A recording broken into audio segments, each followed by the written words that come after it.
ஏன் அவகிட்ட போன? நான் உன் கூட படுக்கலைங்கிறதுக்காகவா? அவ்வளவுதானா? இல்ல, it's not that, கல்யாணி. பைத்தியமா இருந்தவன் ஒருத்தருக்கு ஒருத்தர் மேல உயிரை கொடுப்பேன்னு சொன்னியே, காதலிச்சியே, அத நான் உன் கண்ணுல பார்த்தேன், நம்பினேன். ஆனா இப்படின்றதுக்குள்ள போயிட்டே இல்ல. பைத்தியமா இருக்கேன்னு சொன்னாளா? நான் எவ்வளவு வாட்டி அதை சொல்லியிருப்பேன், மறந்துட்டேன் இல்ல? ஏன் வெங்கி? அவ்வளவுதான வாழ்க்கையில? தப்பு ஒத்துக்கிறேன், தப்பு பண்ணிட்டான், புரியுது. எதுவும் நடக்கல.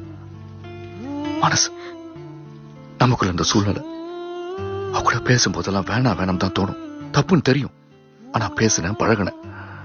எனக்கு தெரியும், எனக்கு தெரியுது நீ எங்க இருந்தா அவ எங்க இருந்தான்னு.